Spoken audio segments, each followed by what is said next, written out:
झारखंड डाक परिमंडल का मास्टर प्लान, राजस्व वृद्धि और जन कल्याणकारी योजनाओं पर संजीव रंजन ने भरी हुंकार। झारखंड में भारतीय डाक विभाग अब नए तेवर और कलेवर में नजर आने वाला है। वित्तीय वर्ष 2026 के आगमन के साथ ही डाक विभाग ने अपनी सेवाओं को और अधिक धार देने और राजस्व में रिकॉर्ड बढ़ोतरी करने के लिए कमर कस ली है। इसी कड़ी में आज झारखंड परिमंडल द्वारा एक उच्च स्तरीय कार्यशाला का आयोजन किया गया, जिसमें विभाग के वरिष्ठ अधिकारी संजीव रंजन ने भविष्य की चुनौतियों और संभावनाओं पर विस्तृत चर्चा की। कार्यशाला के दौरान संजीव रंजन ने स्पष्ट किया कि विभाग का मुख्य फोकस केवल वित्तीय लक्ष्य प्राप्त करना नहीं, बल्कि आम जनमानस को सरकारी योजनाओं से सीधे जोड़ना है। उन्होंने विशेष रूप से सुकन्या समृद्धि योजना का जिक्र करते हुए कहा कि डाक विभाग बेटियों के सुरक्षित भविष्य की गारंटी है। बैनर पर अंकित संदेश सुकन्या समृद्धि खाते में से बेटी का भविष्य सुरक्षित करें के जरिए अधिकारियों को निर्देश दिए गए कि वे इस योजना को राज्य के सुदूर ग्रामीण इलाकों तक पहुंचाए, ताकि हर परिवार इसका लाभ उठा सके। राजस्व वृद्धि के रोड मैप पर चर्चा करते हुए अधिकारियों ने डाकघर, बचत बैंक और डिजिटल बैंकिंग सेवाओं के विस्तार पर जोर दिया। बैठक में मौजूद अधिकारियों को संबोधित करते हुए संजीव रंजन ने कहा कि बदलती तकनीकी के साथ डाक विभाग को भी अपनी कार्यप्रणाली में बदलाव लाना होगा। उन्होंने ग्रामीण डाक सेवकों की भूमिका को महत्वपूर्ण बताते हुए उन्हें डोर स्टेप बैंकिंग का प्रमुख स्तंभ बताया। इस कार्यशाला का उद्देश्य झारखंड परिमंडल को देश के अग्रणी परिमंडलों की श्रेणी में खड़ा करना है। इस महत्वपूर्ण बैठक में राजस्व लक्ष्यों की समीक्षा के साथ साथ ग्राहक सेवा के सुधार और नई डाक बीमा योजनाओं के प्रचार प्रसार पर भी गहन मंथन हुआ। संजीव रंजन ने इस संबोधन के बाद विभाग के कर्मियों में एक नई ऊर्जा देखी जा रही है, जिसका सीधा असर आने वाले महीनों में विभाग की कार्य क्षमता और राजस्व के आंकड़ों पर दिखने की उम्मीद है।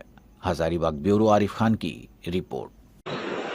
पीएलआई और आरपीएलआई डाक जीवन बीमा और ग्रामीण डाक जीवन बीमा की एजेंसी कोड दे रहे हैं। उस कोड पर वो लोगों तक पहुंचेंगे, उनका इंश्योरेंस करेंगे और इसके एवज में इन डाक सखी को इंसेंटिव मिलेगा, जो इंसेंटिव के रेट हमारे। साथ ही साथ हम उनको सेविंग्स बैंक स्कीम में भी जोड़ने का प्रयास कर रहे हैं कि वो घर घर जा कर के लोगों के बचत व्यवहार को और भी सुदृढ़ करें और उनका खाता खोल करके उन्हें एक वित्तीय सुरक्षा प्रदान करें। इसी तरह सुकन्या समृद्धि योजना के तहत जो 11 साल से कम उम्र की लड़कियां हैं, बेटियां हैं, उन्हें आर्थिक सुरक्षा प्रदान करने के लिए, आर्थिक स्वावलंबन प्रदान करने के लिए, जिससे कि आने वाले समय में उनके शिक्षा और उनके विवाह का जो भी खर्च होता है वो इन सुकन्या समृद्धि योजना के तहत खोले गए।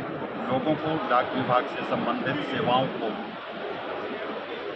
ले जाएं, ज़्यादा से ज़्यादा डाक विभाग से उन्हें जोड़ें और जो वित्तीय स्थिति है लोगों की उसे और सुदृढ़ करने के लिए उनमें बचत, इंश्योरेंस, इससे संबंधित जो सरकार की स्कीम है उसमें उन्हें जोड़ें।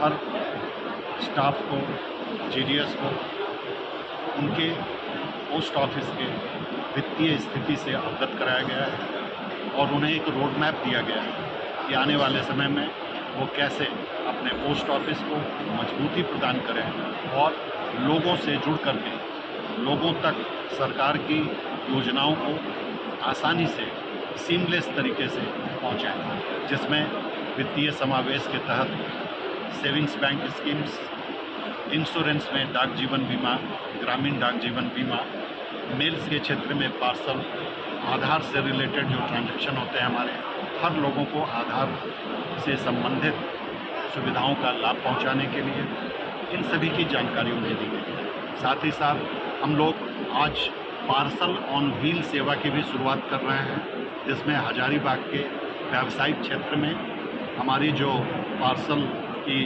व्हीकल है, जिसे डिज़ाइन किया गया है पार्सल को कलेक्ट करने के लिए, door to door, shop to shop, institution to institution, factories to factory वो मूव करेगी, जिसमें इंस्टेंट बुकिंग करके उनके पार्सल को प्रोसेस करके डेस्टिनेशन तक पहुंचा दिया जाएगा। कितना कारगर साबित होगा सर ये सेवा?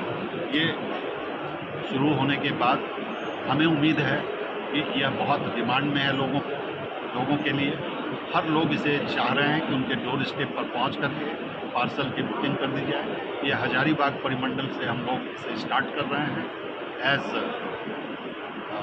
नोडल डिवीज़न के रूप में यह काम करेगा और इसके परफॉर्मेंस को एसेस करते हुए जितने भी अदर डिवीज़न हैं झारखंड में, सभी में इसे लागू किया जाएगा। और मुझे पूरी उम्मीद है लोग इसका लाभ उठाएंगे, बेनिफिट होंगे बहुत ज़्यादा इससे, और हमें भी पार्सल बिजनेस को और भी मजबूत करने में, बढ़ाने में मदद मिलेगी। साथ ही साथ हजारीबाग में जितने भी पोस्ट ऑफिस में आधार सेंटर काम कर रहे हैं, सभी आधार सेंटर को हम लोग एक्टिव कर रहे हैं 15 मई तक।